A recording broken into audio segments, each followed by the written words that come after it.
Station 1370 WOCA. Ocala.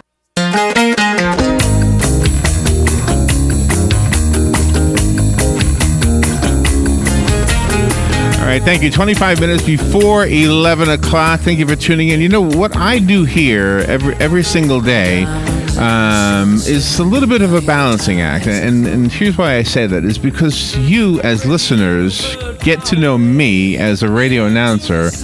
And for me personally, and the job or the responsibility of this job is to be honest with you. And I know, having done this for so many years, that this is a position you all are so smart you can see right through a phony. But the thing that happens is when you do this job, I guess responsibly is the word, you recognize the importance of being honest with the listening audience, even if that honesty shows some weaknesses or some areas where you could be stronger, but or unintelligent or ignorant in some things, which happens for me all the time. But I think being honest is the most important thing. And the way I convey to you my honesty is with conversation, and you can hear it, I hope. And you've probably heard also when I didn't necessarily either agree with somebody or support somebody's thought on something, or for maybe they're selling a product even, and I just don't buy what they're claiming the product will do. So I have a unique position as an announcer that you hear regularly to be able to do that. One of the things we try to coach the advertisers who sign up with us to do is to try to take small pieces of time and do that same thing.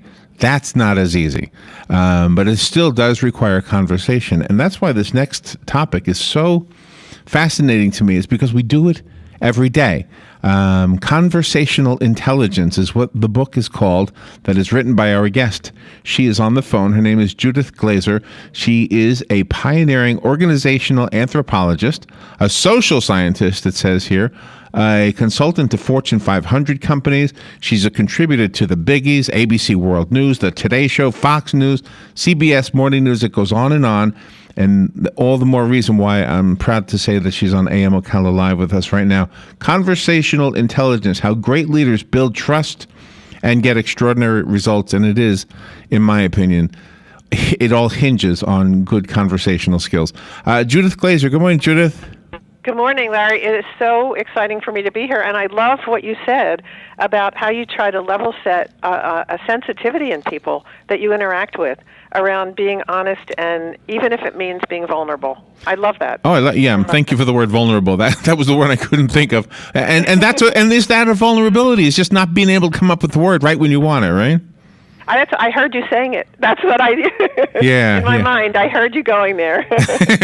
Well, and if you were to, they always say the biggest fear that most people have is public speaking, and I know that's not what this is about exactly, but still, if you go up on a stage, which is the scariest part, microphone on a radio is not scary for me, it's the stage.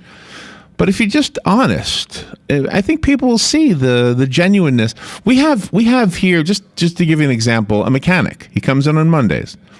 And he, when he was first approached with the idea of doing a radio show, he said, "Oh man, I'm not a radio guy. I don't know how to do this." But you know what happens is he went from having a name on a sign that people saw as they drove past to being a name on a sign that people see when they drive past, and they say, "Oh, that's that guy we hear on the radio. I like that guy." And Wow. And basically what that means is I trust that guy, which is what it's all about, right? Yeah, absolutely what it's all about. And this is what's so mysterious and what's so extraordinary about the research I've been doing and what I'm learning every day more and more about. And that is that in 0.07 seconds, we pick up somebody's trustworthiness or not. That 0.07 seconds is like a nanosecond. Wow. I sometimes think I get it wrong, though. I'll have sometimes people, they start to talk to me, and I'll just think, I don't trust this guy. And it turns out I'm wrong. Like, the guy is trustworthy. Yep. Do you want to know why? Yeah. now this is me interpreting what I think is going on, is that every human being, we store in our brain memories about every person we've met. We now know that every time we meet somebody new, there's a place in our brain like a dot that starts to grow. And we know that because there was some research done with fMRIs, which is that thing that you put on your head to read what your brain is actually doing. And they used the word Jodie Foster for a guy that they knew who loved Jodie Foster. Every time they mentioned her name, that same spot in his brain lit up. So we collect these things about people, and when you meet somebody new, your brain does what's called comparables. It quickly goes in and researches all the people it's met, and somebody will come up that is like the person you're meeting, and it'll say, oh, this person is like that person. Be careful. You may not want to trust them. And that's happening in 0.07 seconds. Oh, wow. You know how I can relate to that? In the opposite way. If I meet somebody who reminds me of my dad, I instantly like the guy. Because I love my dad, So instantly, this is a guy I can trust, right? Mm-hmm.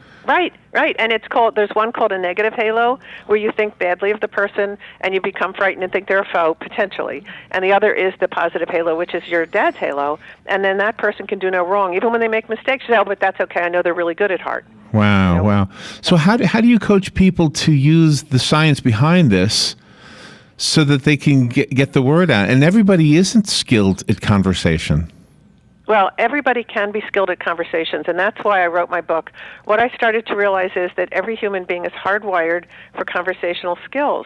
But when we're in and you may think this is woo-woo, but I'm going to say it anyway because I think you can appreciate it. Yeah. There's a guy named Dr. Haig, David Haig from Harvard, who studied people in utero when a baby is being born, right. when it's growing, and certain genes get turned on and get turned off when you're inside the mother's stomach. And when you come out, those genes are pliable, meaning they can be impacted by the environment.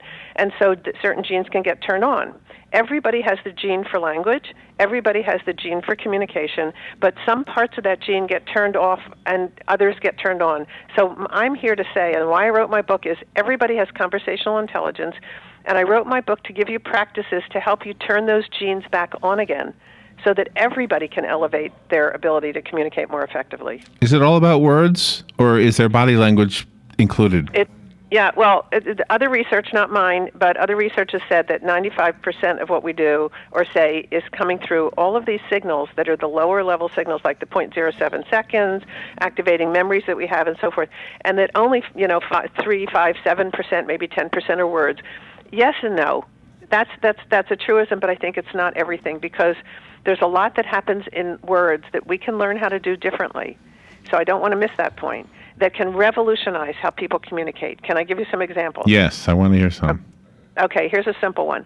There was a leader who was a teller in an organization. He did a lot of telling because he thought he was going to develop people to be the best they could be based on his idea of what best is. And so he would tell. That one word alone for him was something that he had to do every day because he thought that was adding value to people's lives. I became his coach. He interviewed 13 coaches and didn't take any of them because they all said, well, I'll help you fix your problem. Again, just words alone. And I said, I didn't say that. I said, I want to help you discover some things about yourself that you don't know.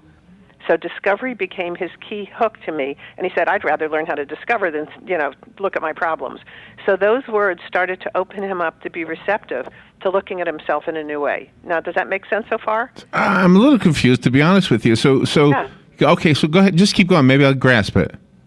Okay, so I gave him the word to anchor.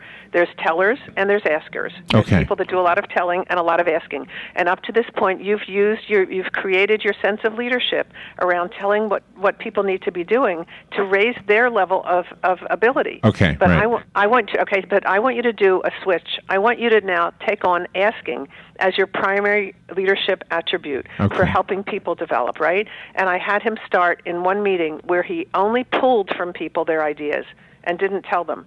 Now, that was revolutionary because this guy was so locked into what I call the tell, sell, yell syndrome, tell, sell, yell, where he was not, when he was in telling, he wasn't picking up things around him that people were contributing because he was so focused on his story. Now, does that make sense? That makes a lot of sense. And not to sound sexist, but on behalf of women, I think men do this. I think men tell women and don't ask women. But I think women do a lot more asking than we do. Right, and unfortunately, because of stereotypes, there's some feeling that if you ask instead of tell, that you're not as strong. That might be, yeah. I can see that. A little bit of that nuancing. I mean, I'm struggling with women now who say they'll come to a meeting, they have a lot of things to say, but they want to wait for the right time to say it. And by the time they say it, their great ideas, which are often really highlights of the day, where they, to say it earlier, kind of get lost in the mix a little bit. So we're balancing out, the ask and tell phenomena. But just to close the loop on this guy started to ask in that meeting in a way he had never done before. And Larry, what happened was the next day I got calls from his direct report saying, "What did you give my boss to drink?" Because he finally realized, okay, I grasp this 100% now. So in other words, when we recognize the intelligence in other people, the conversational intelligence, the receiving of intelligence, then suddenly there's a better connection. You said the word that is the most magical word that I have. I thank you for saying that. I got body chills. It's the receiving part that we haven't focused enough attention on. We've spent decades, maybe centuries, talking about, even philosophers, about how to be a great orator and how to tell it better so people get it.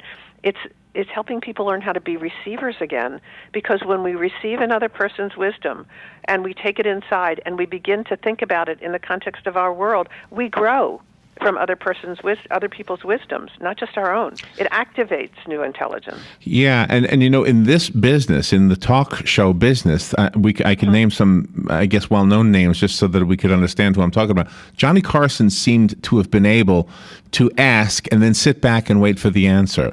Whereas some of the others, and I'm not picking on anybody, but and I love Howard Stern, but I think Howard Stern often wants to hear himself talk more than he wants to hear the answer to the question he asked. Exactly.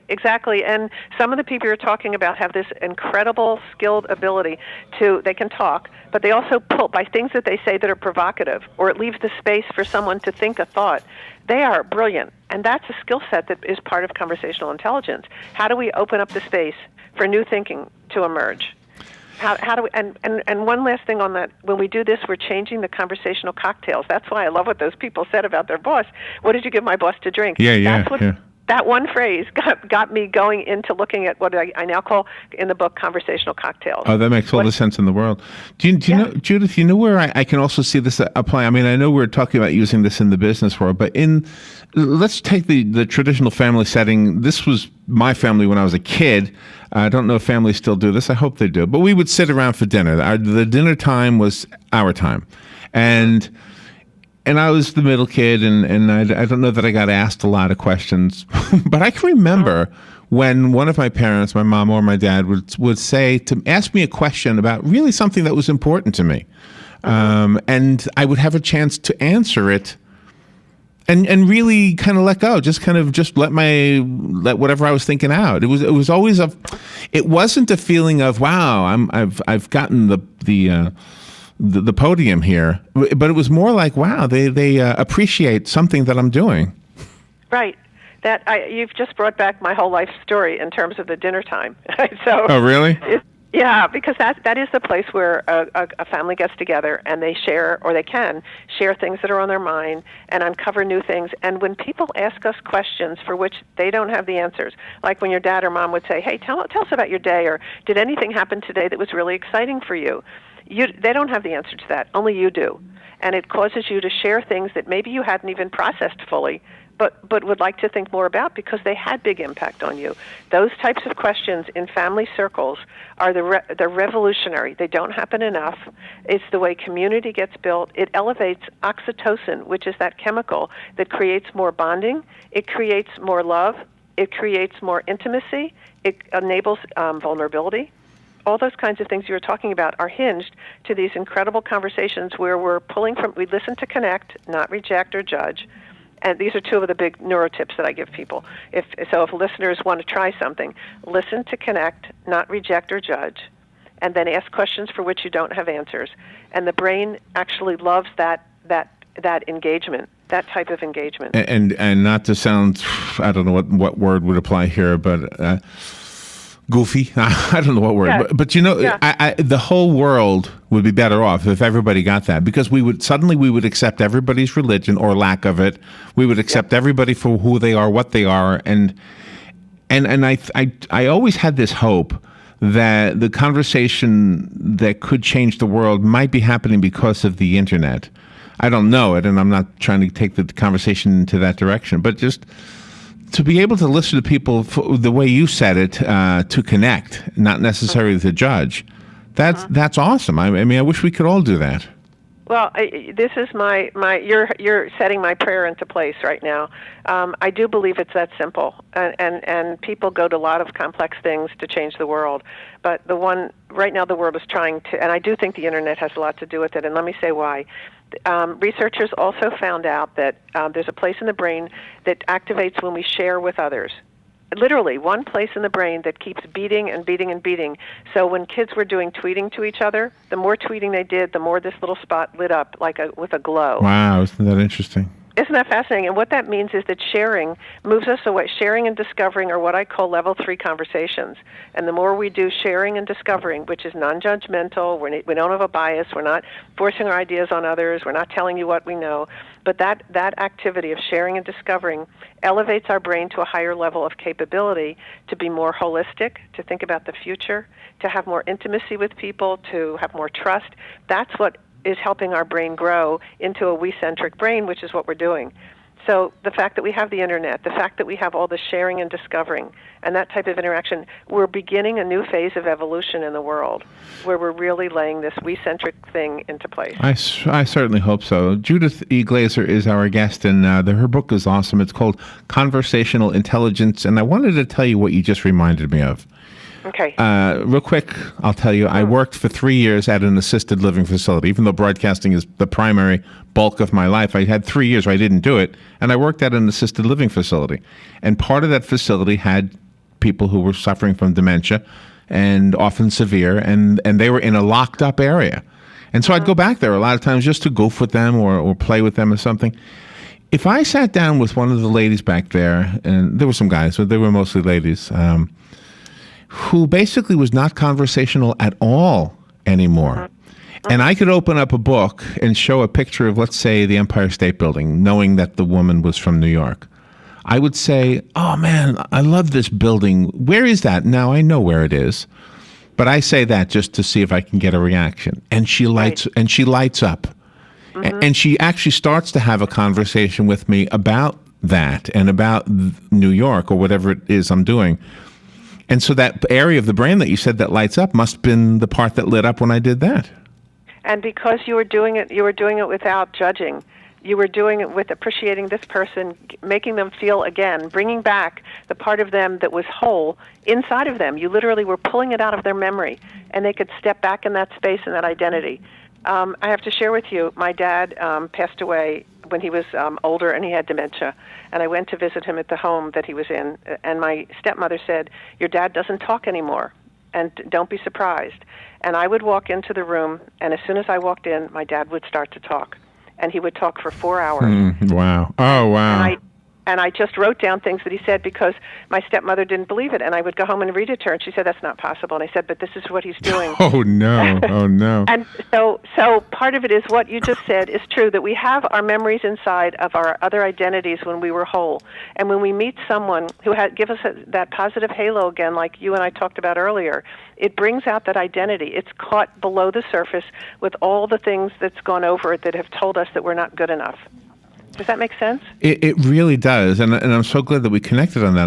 Let me just tell you, I'm enjoying this conversation so greatly, and I'm getting it. I get it, and the book obviously talks about way more than we'll be able to cover in this interview. I wanted to ask you something, though, not to sound cynical, but I wanted to ask you something if this could be a learned and misused science. In other words, you get somebody like Putin, let's say, or the guy, the head guy of North Korea. And he learns how to warm our hearts with conversation. Are we smart enough to see through that? What do you think? I think that two things are happening right now. We have had people throughout history who have gotten us to believe that their view of the world is the right view, whether it was Hitler or other people that convinced right, and they got millions of people to stand up behind them and millions of people who died because of it. Right. But I think we have now that memory in our history, and I think we're beginning to be a little bit more cynical of that type of rah-rah salesman in whatever form it takes. Thank God. Because, right, I really do believe that, and I think that this is our chance to change. This is the time in our history where everybody's going to remember that something miraculous happened in the 21st century to enable us to come together as a whole. Technology helped it, but I think it's the kind of conversations that you and I are having that validate the importance of, and my heart is extra beating right now, because when we can stay in that space of looking for trust, finding trust, testing it, and then creating it with each other, we're going to remove a lot of what history was all about. I would love to be here 1,000 years from now seeing our conversation come to life in a whole new world. I hope it doesn't take that long. Yeah. Yeah, exactly. Yeah, exactly. And when we think about husbands and wives that are in love, and then some years later they're no longer in love, the one thing you always hear them say is that we just didn't talk anymore. Mm-hmm. Right. So if maybe the solution to that problem is to recognize it as it starts to happen, first of all. And I would encourage the guys to stop talking and start listening, or vice versa if it happens to be the other way. But whoever it is, I mean, you got to start listening and start recognizing the intelligence of the person who's speaking. Do you know one of the things? Oh, let me tell you this, Judith. This is probably a perfect time to say this. In doing radio, I'm often encouraged to take a side, left or right, conservative or liberal, or Democrat, Republican, however you want to look at it. And I always say, you know what? I know people who are very, very smart on both sides. So you know what I'm going to do? I'm going to listen to them, and I'm going to know that I'm listening to an intelligent person. And if I disagree with what they're saying, I have to question it, because I have to say, wait a minute, I have to question me, because this is an intelligent person saying something that I thought I disagreed with, but it's coming from somebody intelligent. I have to see what they're saying and maybe change the way I see it. Maybe I'm the one who's wrong. This is a whole other conversation I hope that you and I can have, because it's all about, I believe that politics puts people in what I call level 2 conversations, where we are addicted to being right, whatever our right is, and we're trying to advocate our point of view, right? And that's what politics is. It's being polemic with each other and not listening. And if we could change that framework, that politics isn't just about level 2, but it enables people to go into level 3, where we do what you described, beginning to listen, that there's something smart about what they're saying. You need to understand it and give them the space to say it rather than defending what your point of view is.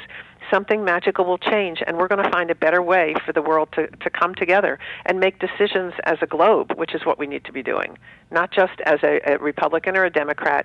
There's something happening now that's going to enable us to merge our thinking in a new way, and I think you're pinpointing exactly where the heart of it is. I think you've pinpointed it. God, I think we would get along. I think where are you right now? Where are you calling from? I'm in Connecticut. Okay. And New York. I am also in New York City. This book is called Conversational Intelligence. I do have a copy that Judith sent us. Let me give this one away, Judith.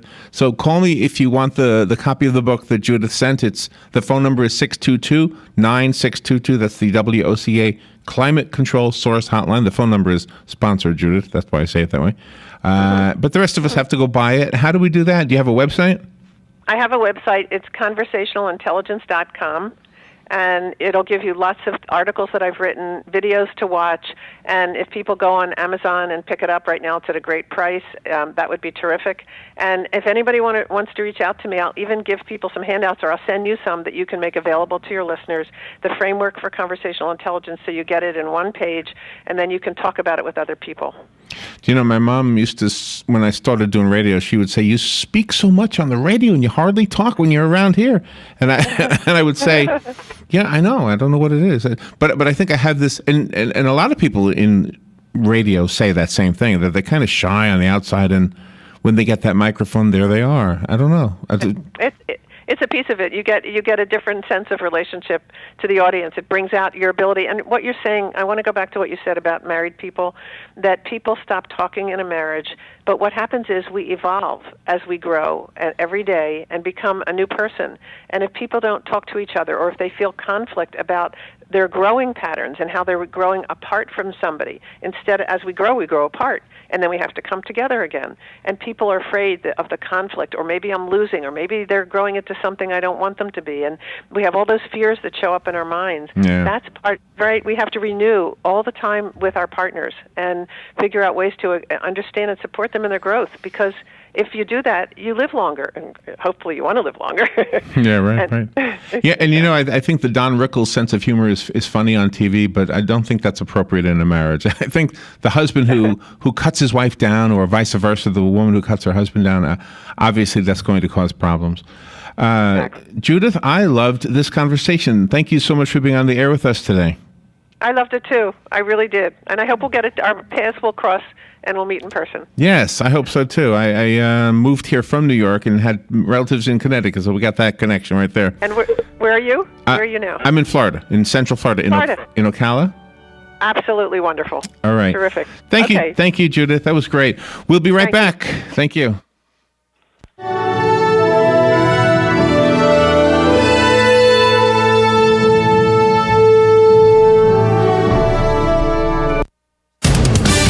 Fox News Radio. I'm Lillian Wu. The San Diego area wildfires turned deadly. Authorities found a badly burned body in the Carlsbad area. We're told that was found near a homeless camp overnight. That is the first dead body that's been associated with any of these fires. Fox's Will Carr. Late last night, authorities actually ended up arresting two men in Escondido. They're suspected of trying to set two fires there last night. Now, we don't know if they have any links to the fires that have happened here over the past couple of days. 6 steel workers hurt in a blast last night at a mill in Knoxville, Tennessee. One man in critical condition.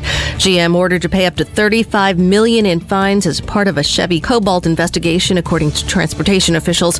And it looks like Kim Kardashian and Kanye West have chosen a wedding venue. A spokesperson for the mayor's office in Florence says it'll be at a 16th century fort next to the city's famed bubbly gardens. Fox News, we report, you decide. And now, another golf confessional brought to you by Golfsmith. A very generous gift giver told us that she's actually a re-gifter, and it's gotten worse since she went to Golfsmith. She got the new Cobra BioCell driver with MyFly 8 technology. That's 8 distance-improving settings, and she also got a free $75 gift card. Coincidentally, that same day, she gave her dad a great gift, a $75 Golfsmith gift card. Pick up the Cobra BioCell driver and get a free $75 gift card, only at Golfsmith. Anything for golf. If you wear hiking boots to work and it's not Casual Friday, you love the outdoors. If you have a family recipe for s'mores, you love the outdoors. If you think campfire smoke should be sold as a perfume, you love the outdoors. And if you love the outdoors like we do, don't miss the REI Anniversary Sale, our biggest sale of the year. Save up to 30% on the best outdoor gear and clothing. The REI Anniversary Sale, going on now. Here's what you may have missed on the John Tesh Radio Show.